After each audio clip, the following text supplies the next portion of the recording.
राधे राधे प्यारे विद्यार्थियों। अपन क्या कर रहे हैं, जो अपना chapter basic concept of chemistry है, उस बेसिक कंसेप्ट ऑफ केमिस्ट्री में अपन आज पढ़ रहे हैं रासायनिक सूत्र। ठीक है, तो अपन ये पढ़ रहे हैं कि रासायनिक सूत्र होते क्या हैं। तो देखो, जो रासायनिक सूत्र होता है वो रासायनिक सूत्र दो प्रकार के होते हैं भाई। एक तो होता है आणविक सूत्र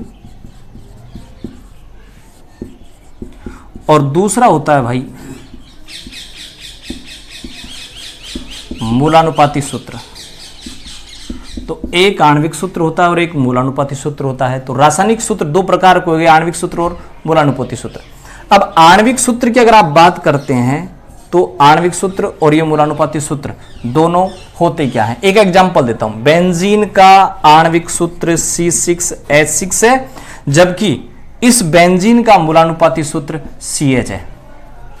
तो अंतर क्या हो गया, तो ध्यान दें, यहां तो अंतर ये हुआ भाई कि किसी भी मॉलिक्यूल्स में जो एटम है उनका एक्चुअल जो नंबर है, एटम का जो एक्चुअल नंबर है वो तो हो जाएगा आणविक सूत्र, और जो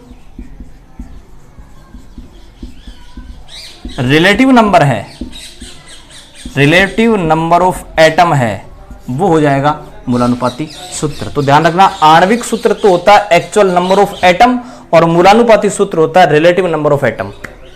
मैं एक यहां पर एग्जांपल आपको और देता हूं, और वो एग्जांपल दे रहा हूं कि यदि मान लीजिए मैं एथेन की बात करता हूं, तो इस एथेन का जो आणविक सूत्र है वो आणविक सूत्र इसका C2H6 है। अब मैं क्या करता हूं, इसका क्या निकालूं, मूलानुपाती सूत्र निकालूं। तो इसका मूलानुपाती सूत्र निकालने के लिए मेरे को क्या करना पड़ेगा भाई, मूलानुपाती सूत्र डालने के लिए मेरे को क्या करना पड़ेगा, बनाने के लिए इस कार्बन और हाइड्रोजन का जो अनुपात है, रेशियो है, मैं वो लेता हूं। तो यहां कार्बन 2 है, हाइड्रोजन 6 है, तो ये तो एक्चुअल नंबर है, 2 और 6, तो ये तो आणविक सूत्र हो जाएगा। और अगर आप मान लीजिए एक्चुअल नंबर न लेकर के इनका रेशियो निकाल दें, कार्बन और हाइड्रोजन का रेशियो निकालें, तो क्या हो जाएगा, 2:6, 2 से काट दें 1:3, तो मूलानुपाती सूत्र हो जाएगा इसका CH3।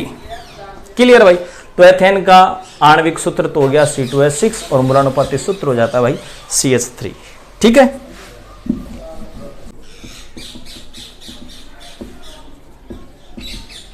ठीक है भाई।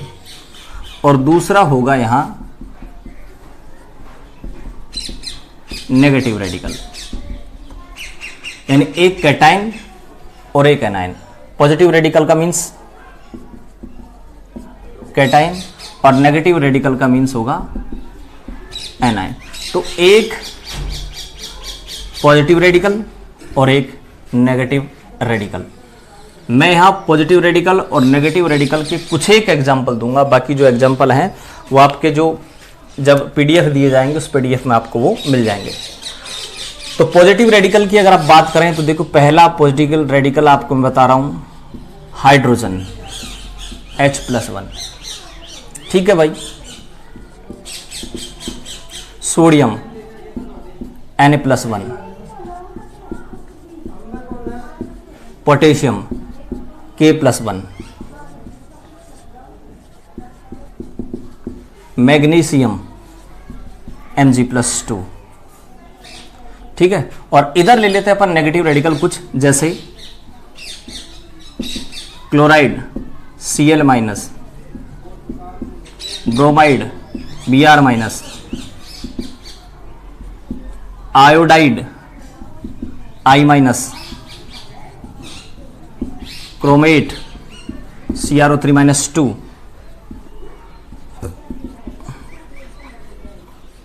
Dichromate Cr2O3, Cr2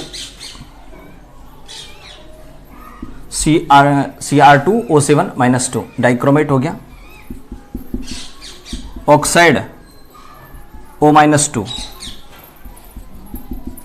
peroxide O2-2 और सुपर ऑक्साइड O2-1। तो देखो ये पॉजिटिव रेडिकल है, ये नेगेटिव रेडिकल है, और इन पॉजिटिव नेगेटिव रेडिकल है, इनसे आप केमिकल फॉर्मूला कैसे बनाएंगे। तो देखो भाई, मैं एक एग्जांपल लेता हूं। सबसे पहला एग्जांपल ले लेता हूं मैं सोडियम क्लोराइड का। तो देखो पहले पॉजिटिव लिखा जाता है, उसके बाद नेगेटिव रेडिकल लिखा जाता है, यानी पहले कैटाइन फिर एनाइन। तो सोडियम यहां पर होता है क्या, Na+1, और क्लोराइड होता है क्या, Cl-1। ठीक है, तो पहले आप पॉजिटिव रेडिकल लिख दें, फिर नेगेटिव रेडिकल लिख दें। उसके बाद चार्ज देखें, इस पर चार्ज +1 है, इस पर चार्ज -1 है, चार्ज सेम है। चार्ज सेम होता है तो आप काट देंगे भाई, एक एक कट जाएगा, क्या बच गया, केवल NaCl। सेम चार्ज हो आप उस चार्ज को काट दें। दूसरा एग्जांपल अपन लेते हैं क्या, मैग्नीशियम क्लोराइड ले लूं मैं, मैग्नीशियम क्लोराइड। तो मैग्नीशियम होता है Mg+2, क्लोराइड होता है Cl-1। चार्ज सेम नहीं है, चार्ज सेम नहीं है तो अदला बदली होगी। चार्ज सेम होता तो कट जाता भाई, अदला बदली कैसे, इसका एक आ जाएगा इसके नीचे, इसका 2 आ जाएगा इसके नीचे, तो ये बन जाएगा Mg, एक आएगा, एक 2 चल जाएगा Cl के नीचे, ये लो। ठीक है, एक को अपन लिखते नहीं, तो इसका केमिकल फॉर्मूला हो गया क्या, MgCl2 भाई। ठीक है, और एग्जांपल ले लें,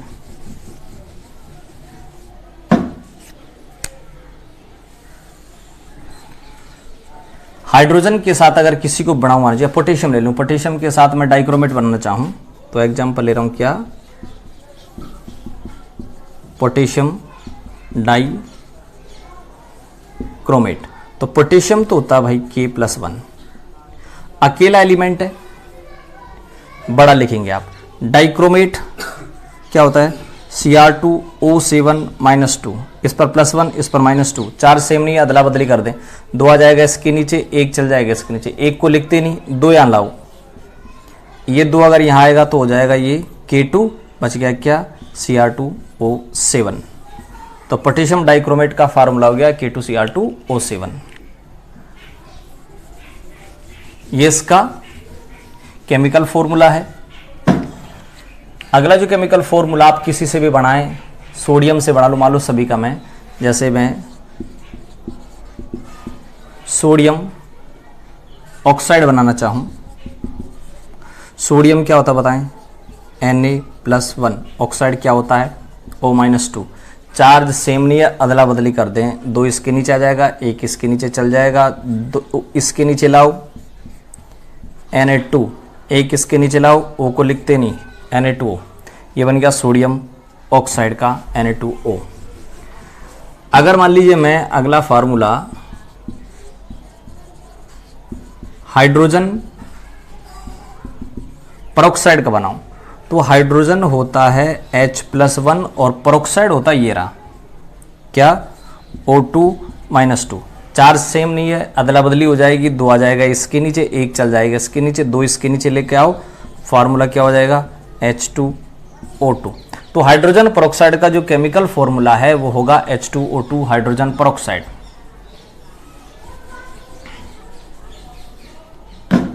और ले लें भाई, अब क्या करें, मैं इनको यहां हटा देता हूं और नए नेगेटिव रेडिकल अपन ले लेते हैं। जैसे मान लीजिए मैं लेता हूं क्या, सल्फेट ले लूं, SO4-2, सल्फाइड ले लूं, SO3-2,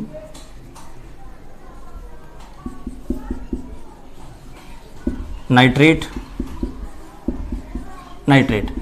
नाइट्रेट तो होता है NO3-1 और नाइट्राइट होता है NO2-1 और एक होता है नाइट्राइड, नाइट्राइड होता है N-3 और एक एजाइड और होता भाई, एजाइड होता है N3-1। अब इनके साथ अपन बना लेते हैं। जैसे मान लीजिए मैं सोडियम एजाइड बनाना चाहूं, तो सोडियम क्या होगा भाई, Na+1। एजाइड क्या होगा, एजाइड N3 माइनस 1, 4 से में कट जाएगा, क्या बन जाएगा Na N3 सोडियम एजाइड। और यहाँ मैं एजाइड न लेकर के मान लो नाइट्राइट ले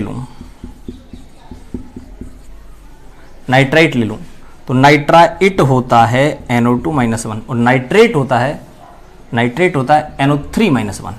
4 से मैं काट दूँ, क्या बन जाएगा भाई NaNO2 बन जाएगा। सोडियम नाइट्राइट होता है NaNO2 और अगर नाइट्रेट ले लें तो यहाँ 3 कर देंगे, क्या हो जाएगा NaNO3 हो जाएगा। ठीक है, तो ये हो गया सोडियम नाइट्रेट।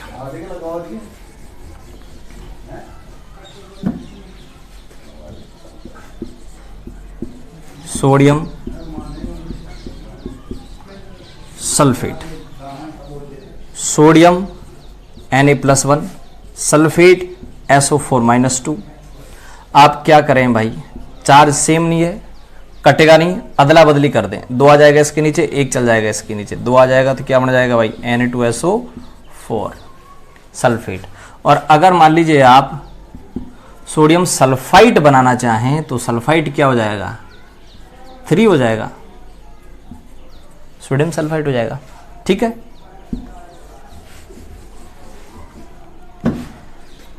मैग्नीशियम के साथ ले लें अपन, मैग्नीशियम सल्फेट ले लें। मैग्नीशियम क्या होता भाई Mg+2, सल्फेट क्या होता भाई SO4 माइनस 2। 4 से में कट जाएगा 2 से 2 कट जाएगा, MgSO4। ठीक है, अब मैं इधर कैटाइन चेंज कर देता हूं, यहां मैं ले लेता हूं एल्यूमिनियम Al+3। ठीक है, एल्यूमिनियम ले लूं, कैल्शियम ले लूं Ca+2,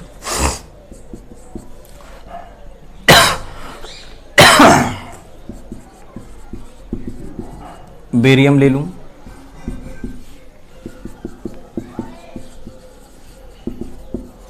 बेरिलियम ले लूं Be। ठीक है, तो अब अगर इनमें से कोई सा इसके साथ अपन आप बनाना चाहें, बेरिलियम के साथ बनाना चाहें, बेरियम के साथ बनाना चाहें तो कैसे बनेगा देखो। जैसे मान लीजिए मैं इन दोनों के साथ बनाऊं, एल्यूमिनियम के साथ बनाना चाहूं, पहला एग्जांपल एल्यूमिनियम सल्फेट। एल्यूमिनियम होता है Al+3, सल्फेट होता है SO4 माइनस 2। 4 सेम नहीं है, कट जाएगा भाई, 2 आ जाएगा एल्यूमिनियम के नीचे Al2, 3 चल जाएगा पूरे SO4 के नीचे, क्योंकि सल्फर ऑक्सीजन 2 अलग अलग एलिमेंट है, दोनों के नीचे जाएगा, ध्यान रखना SO4 के नीचे जाएगा, तो ये बन गया Al2SO4 का होल थ्राइस। ठीक है भाई, तो इस प्रकार से अपन क्या कर रहे थे, आपको अगर नेगेटिव और पॉजिटिव रेडिकल्स अगर पता है तो आप यहां पर केमिकल फॉर्मूला निकाल सकते हैं। कल अपन फिर मिलते हैं, तब तक